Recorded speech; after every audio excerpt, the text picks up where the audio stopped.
ସତ୍ୟମ୍ ଶିବମ୍ ସୁନ୍ଦରମ୍ର ରହସ୍ୟ କ'ଣ ବା ଅର୍ଥ କ'ଣ ଆସନ୍ତୁ ସେ ବିଷୟରେ ଆଜି ଆମେ ଜାଣିବା। ସତ୍ୟମ୍ ଶିବମ୍ ଏବଂ ସୁନ୍ଦରମ୍ ବିଷୟରେ ସମସ୍ତେ ନିଶ୍ଚୟ ଶୁଣିଥିବେ ଏବଂ ପଢ଼ିଥିବେ, କିନ୍ତୁ ଅଧିକାଂଶ ଲୋକ ଏହାର ଅର୍ଥ କିମ୍ବା ଏହାର ଗୁରୁତ୍ୱ ଜାଣିନଥିବେ। ସେମାନେ ସତ୍ୟକୁ ଈଶ୍ୱର, ଶିବମ୍କୁ ଭଗବାନ ଶିବ ଏବଂ ସୁନ୍ଦରମ୍କୁ କାଳର ସୌନ୍ଦର୍ଯ୍ୟ ଇତ୍ୟାଦି ଭାବରେ ବ୍ୟାଖ୍ୟା କରିପାରନ୍ତି। କିନ୍ତୁ ଏବେ ଆମେ ଆପଣଙ୍କୁ କହିବୁ ଯେ ଏସବୁ ବିଷୟରେ ହିନ୍ଦୁ ଧର୍ମ ଏବଂ ଦର୍ଶନର ମତ କ'ଣ। ଯଦିଓ ବେଦ, ଉପନିଷଦ ଏବଂ ପୁରାଣରେ ଏ ବିଷୟରେ ଭିନ୍ନ ଭିନ୍ନ ମତ ଅଛି, ତଥାପି ସମସ୍ତେ ଏହାର ମୌଳିକ ଅର୍ଥ ଉପରେ ଏକମତ। ଏ ସମ୍ପର୍କରେ ଧର୍ମ ଏବଂ ଦର୍ଶନର ଧାରଣା କ'ଣ ହୋଇପାରେ, ତାହା ମଧ୍ୟ ଏକ ଅତ୍ୟନ୍ତ ଗଭୀର ଏବଂ ଗମ୍ଭୀର ବିଷୟ। ଦର୍ଶନ ଶାସ୍ତ୍ରରେ ମଧ୍ୟ ବିଭିନ୍ନ ଚିନ୍ତାଧାରା ସହିବ, କିନ୍ତୁ ସତ୍ୟ କ'ଣ ସେ ବିଷୟରେ ସମସ୍ତଙ୍କ ମତ ଭିନ୍ନ ଭିନ୍ନ ହୋଇପାରେ। ସତ୍ୟମ୍ ଯୋଗରେ ଯମର ଦ୍ୱିତୀୟ ଅଂଶ ହେଉଛି ସତ୍ୟ। ହିନ୍ଦୁ ଧର୍ମରେ ବ୍ରହ୍ମାକୁ ଏକମାତ୍ର ସତ୍ୟ ଭାବେ ବିବେଚନା କରାଯାଏ। ଯେଉଁ ବ୍ୟକ୍ତି ବ୍ରହ୍ମା ପରମେଶ୍ୱର ବ୍ୟତୀତ ସବୁକିଛି ଜାଣିବାକୁ ଚେଷ୍ଟା କରେ, ସେ ନିଜର ସମଗ୍ର ଜୀବନ ଦ୍ୱନ୍ଦ୍ୱରେ ବିତାଇଥାଏ। ଏହି ବ୍ରହ୍ମ ନିରାକାର, କୌଣସି ପରିବର୍ତ୍ତନ ବିନା ଏବଂ କୌଣସି ଗୁଣ ବିନା ତାକୁ ଜାଣିବାର ବିକଳ୍ପ ହେଉଛି ନିଜକୁ ଜାଣିବା, ଅର୍ଥାତ୍ ଆତ୍ମା ନିଜେ ସତ୍ୟ, ଯାହା ଆମର କୌଣସି ପରିବର୍ତ୍ତନ ବିନା ଏବଂ କୌଣସି ଗୁଣ ବିନା ଶରୀରରେ ବାସ କରି ସେ ନିଜକୁ ଜନ୍ମ ବୋଲି ଭାବନ୍ତି, ଯାହା ଏକ ଭ୍ରମ। ଏହି ଭ୍ରମକୁ ଜାଣିବା ହିଁ ସତ୍ୟ। ସତ୍ ପରମେଶ୍ୱର ଜଣେ। କବିମାନେ ତାକୁ ଇନ୍ଦ୍ର, ବରୁଣ ଏବଂ ଅଗ୍ନି ଇତ୍ୟାଦି ବିଭିନ୍ନ ନାମରେ ଡାକୁଛନ୍ତି। ଯେଉଁ ବ୍ୟକ୍ତି ପ୍ରଥମେ ଏହି ଜଗତ ଏବଂ ପରଜଗତରେ ଈଶ୍ୱରଙ୍କୁ ବିଭିନ୍ନ ରୂପରେ ଦେଖେ, ସେ ମୃତ୍ୟୁକୁ ପ୍ରାପ୍ତ ହୁଏ, ଅର୍ଥାତ୍ ତାକୁ ବାରମ୍ବାର ଜନ୍ମ ଏବଂ ମୃତ୍ୟୁର ଚକ୍ରରେ ଫସିବାକୁ ପଡ଼ିଥାଏ। ସତ୍ୟର ଆଲୌକିକ ଅର୍ଥ କ'ଣ? ସତ୍ୟ ବୁଝିବା କଷ୍ଟକର, କିନ୍ତୁ ଧର୍ମ ଏବଂ ଦର୍ଶନ ଭଲ ଭାବରେ ଜାଣୁଥିବା ଲୋକଙ୍କ ପାଇଁ ନୁହେଁ।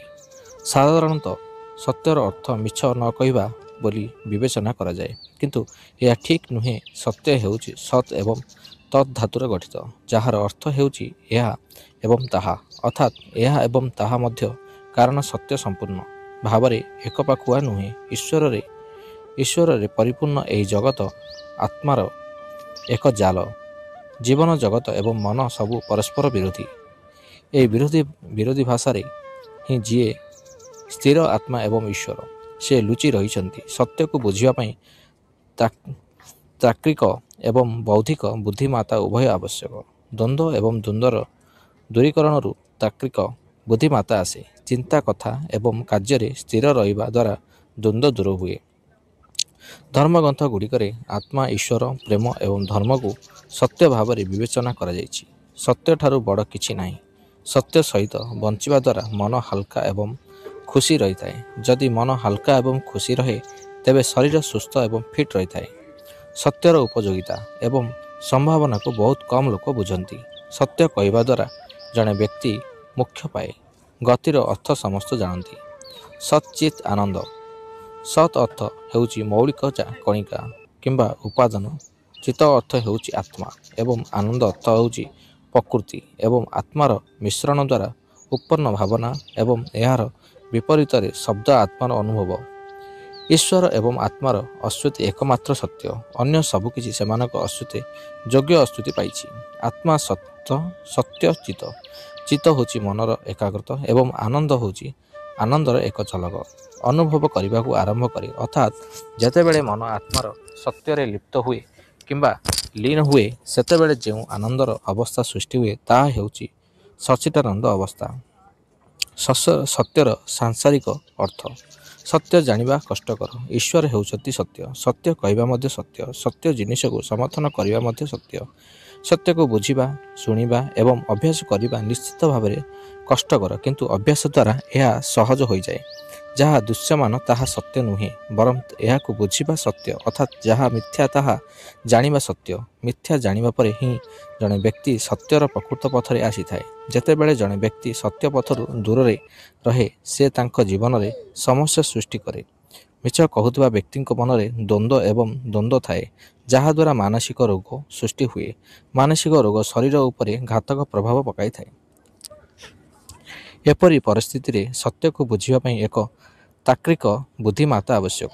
ଦ୍ୱନ୍ଦ୍ୱ ଏବଂ ଦ୍ୱନ୍ଦ୍ୱର ଦୂରୀକରଣରୁ ତାର୍କିକ ବୁଦ୍ଧିମତ୍ତା ଆସେ। ଚିନ୍ତା, କଥା ଏବଂ କାର୍ଯ୍ୟରେ ସ୍ଥିର ରହିବା ଦ୍ୱାରା ଦ୍ୱନ୍ଦ୍ୱ ଏବଂ ଦ୍ୱନ୍ଦ୍ୱର ଦୂର ହୁଏ।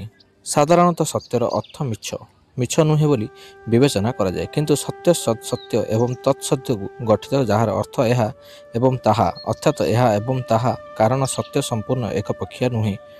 ଦୌଡ଼ିଥିବା ସାପ ବୋଲି ଧରିନେବା ସତ୍ୟ ନୁହେଁ, କିନ୍ତୁ ଏହାକୁ ଦେଖିବା ପରେ ଯେଉଁ ବିଶ୍ୱାସ ଏବଂ ଭୟ ସୃଷ୍ଟି ହୁଏ ତାହା ସତ୍ୟ। ଅର୍ଥାତ୍ ରସିଟି ସାପ ନୁହେଁ, କିନ୍ତୁ ଭୟ ସତ୍ୟ। ପ୍ରକୃତରେ ଆମେ କୌଣସି ମିଛ ଦେଖିନଥିଲୁ, କିନ୍ତୁ ଆମର ଅଜ୍ଞାତରେ ଆମେ ମିଛକୁ ସତ୍ୟ ବୋଲି ଭାବିଥିଲୁ ଏବଂ ଏଥିପାଇଁ ନିଜକୁ ଅସୁସ୍ଥ କରିଦେଲୁ। ତେଣୁ ସତ୍ୟକୁ ବୁଝିବା ପାଇଁ ତାର୍କିକ ବୁଦ୍ଧିମତ ରହିବା, ସତ୍ୟ କହିବା ଏବଂ ସଚେତନ ଭାବରେ ବଞ୍ଚିବା ଆବଶ୍ୟକ। ଜୀବନର ଦୁଃଖ ଏବଂ ସୁଖ ସତ୍ୟ ନୁହେଁ, କିନ୍ତୁ ସେମାନଙ୍କର ଅନୁଭବ ସତ୍ୟ। ସେମାନଙ୍କର ଧାରଣା ଅର୍ଥାତ୍ ସେମାନଙ୍କର ଅଭିଜ୍ଞତା ମଧ୍ୟ କେବଳ ସେତେବେଳେ ଘଟେ ଯେତେବେଳେ ତୁମେ ଦୁଃଖ ଏବଂ ସୁଖକୁ ସତ୍ୟ ବୋଲି ଭାବି ବଞ୍ଚିଛ। ସତ୍ୟର ଲାଭ କ'ଣ? ସତ୍ୟ କହିବା ଏବଂ ସର୍ବଦା ସତ୍ୟ ବ୍ୟବହାର କରିବା ଦ୍ୱାରା ବ୍ୟକ୍ତିର ଆତ୍ମବିଶ୍ୱାସ ବୃଦ୍ଧି ପାଏ।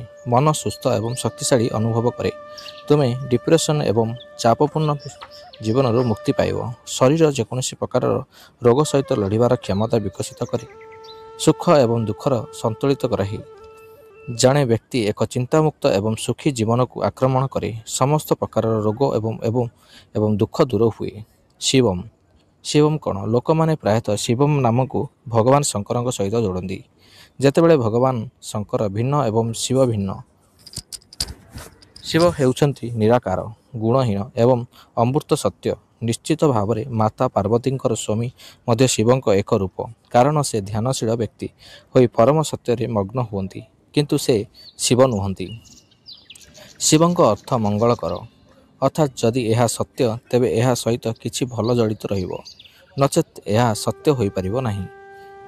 ସେହି ସତ୍ୟ ନିଜ ଶୁଭ ଅର୍ଥାତ୍ ବହୁତ ଭଲ। ସର୍ବଶକ୍ତିମାନ ଆତ୍ମା ହେଉଛନ୍ତି ଶିବମ୍। ଆତ୍ମା ଦୁଇଟି ଭ୍ରୁ ମଧ୍ୟରେ ଏକ ଲିଙ୍ଗ ଆକାରରେ ବିଦ୍ୟମାନ। ସୁନ୍ଦରମର କ'ଣ ଅର୍ଥ? ଏହି ସମଗ୍ର ପ୍ରକୃତିକୁ ସୁନ୍ଦରମ୍ କୁହାଯାଏ। ଏହି ଦୃଶ୍ୟମାନ ଜଗତକୁ ପ୍ରକୃତିର ସ୍ୱରୂପ ବୋଲି କୁହାଯାଏ। ପ୍ରକୃତି ଆମର ସ୍ୱଭାବ ଏବଂ ଗୁଣଗୁଡ଼ିକୁ ପ୍ରକାଶ କରେ। 5ଟି ଆବରଣ ବିଶିଷ୍ଟ ଏହି ପ୍ରକୃତି 8ଟି ଉପାଦାନରେ ବିଭକ୍ତ ହୁଏ। ତ୍ରିଗୁଣ ପ୍ରକୃତି। ପରମ ଉପାଦାନ ସତ୍ତ୍ୱେ ରଜ ଏବଂ ତୁମର ପ୍ରକୃତିରେ 3ଟି ଗୁଣ ଉତ୍ପନ୍ନ ହୋଇଥିଲା। ଏହି ଗୁଣଗୁଡ଼ିକ ସୂକ୍ଷ୍ମ ଏବଂ ଅତିରିକ୍ତ ସମ୍ବେଦନଶୀଳ, ତେଣୁ ସେଗୁଡ଼ିକୁ ଅନୁଭବ କରାଯାଇପାରିବ ନାହିଁ। ଏହି 3ଟି ଗୁଣର ମଧ୍ୟ ଗୁଣ ଅଛି। ଆଲୋକ, ଗତିଶୀଳତା, କ୍ଷୁଦ୍ରତା, ଗୁରୁତ୍ୱାକର୍ଷଣ ଇତ୍ୟାଦି। ଏହି ଗୁଣଗୁଡ଼ିକର ମଧ୍ୟ ଗୁଣ ଅଛି, ତେଣୁ ଏହା ସ୍ପଷ୍ଟ ଯେ ଏହି ଗୁଣଗୁଡ଼ିକ ପଦାର୍ଥ ଆକାରରେ ଅଛି। ଦ୍ରବ୍ୟ ଅର୍ଥାତ୍ ପଦାର୍ଥର ଅର୍ଥ ହେଉଛି ଯାହା ଦୃଶ୍ୟମାନ ଏବଂ ଯାହାକୁ ଯେକୌଣସି ପ୍ରକାରର ସୂକ୍ଷ୍ମ ଉପକରଣ ସାହାଯ୍ୟରେ ଦେଖାଯାଇପାରିବ, ଅନୁଭବ କରାଯାଇପାରିବ। ଏଗୁଡ଼ିକ ବ୍ରହ୍ମାଣ୍ଡ କିମ୍ବା ପ୍ରକୃତିର ଗଠନମୂଳକ ଉପାଦାନ। ପ୍ରକୃତିରୁ ହିଁ ମହତ୍ ସୃଷ୍ଟି ହୋଇଥିଲା, ଯେଉଁଥିରେ ଉପରୋକ୍ତ ଗୁଣଗୁଡ଼ିକର ସମାନତା ଏବଂ ପ୍ରାଧାନ୍ୟ ଥିଲା। ସତ୍ୟ ଶାନ୍ତ ଏବଂ ସ୍ଥିର, ରାଜସ ସକ୍ରିୟ ଏବଂ ତାପସ ବିସ୍ଫୋରକ। ସେହି ଏକ ପରମ ସତ୍ତାର ପ୍ରାକୃତିକ ଉପାଦାନ ସହିତ ଉପରୋକ୍ତ 3ଟି ଉପାଦାନର ସଂଘର୍ଷରୁ ସୃଷ୍ଟି ଘଟିଥିଲା। ସର୍ବପ୍ରଥମେ ମହତ୍ ସୃଷ୍ଟି ହୋଇଥିଲା, ଯାହାକୁ ବୁଦ୍ଧି କୁହାଯାଏ। ବୁଦ୍ଧି ହେଉଛି ପ୍ରକୃତିର ଅଚେତନ କିମ୍ବା ସୂକ୍ଷ୍ମ ଉପାଦାନ। ମହତ୍ କିମ୍ବା ବୁଦ୍ଧିର ଅହଙ୍କାରର ମଧ୍ୟ ଅନେକ ଉପଭୋଗ ଅଛି। ଏହା ବ୍ୟକ୍ତିଙ୍କ ଉପାଦାନ। ବ୍ୟକ୍ତିର ଅର୍ଥ ହେଉଛି ଯାହା ସତ୍ତ୍ୱ, ରଜ ଏବଂ ତମର ପ୍ରକାଶିତ ହେଉଛି ସତ୍ୱର ମନ, 5 ଇନ୍ଦ୍ରିୟ ଏବଂ 5ଟି କର୍ମକ୍ଷେତ୍ରର ଜନ୍ମ ହୋଇଥିଲା। ପାଞ୍ଚତ ନାମ ପଞ୍ଚମହାଭୂତ ଆକାଶ, ଅଗ୍ନି, ବାୟୁ, ଜଳ ଏବଂ ଗ୍ରହ ଏବଂ ନକ୍ଷତ୍ର ତମଙ୍କ ଠାରୁ ଜନ୍ମ ହୋଇଥିଲେ। 5 କୋଶ ପଦାର୍ଥ, ଜୀବନ, ମନ, ଜ୍ଞାନ ଏବଂ ଖୁସି। ଏହାକୁ ଆନାମୟ, ପ୍ରାଣାୟନ, ମନୋମୟ,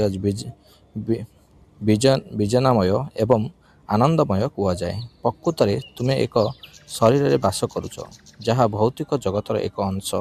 ତୁମ ଶରୀର ଭିତରେ ପ୍ରାଣମୟ ଅର୍ଥାତ୍ ଜୀବନ ଅଛି, ଯାହା ବାୟୁ ଉପାଦାନରେ ପରିପୂର୍ଣ୍ଣ। ଏହି ଉପାଦାନଟି ତୁମର ବଞ୍ଚିବା ପାଇଁ ସହାୟକ ହୁଏ।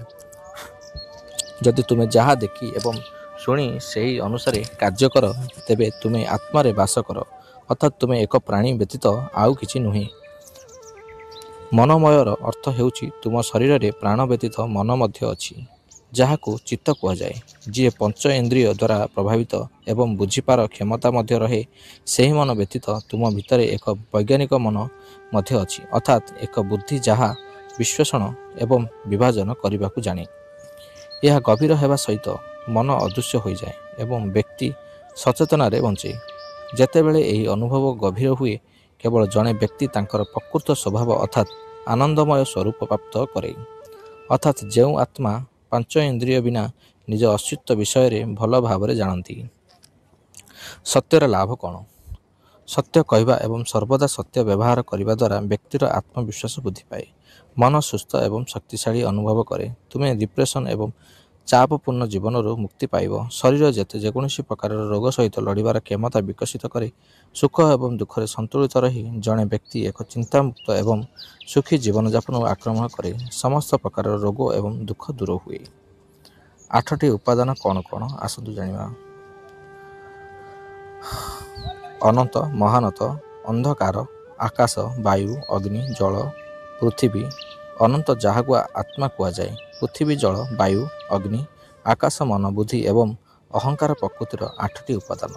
ତେଣୁ ଆମେ ଏକ ସୁନ୍ଦର ପ୍ରକୃତି ଏବଂ ବିଶ୍ୱ ଦ୍ୱାରା ଘେରି ରହିଛୁ।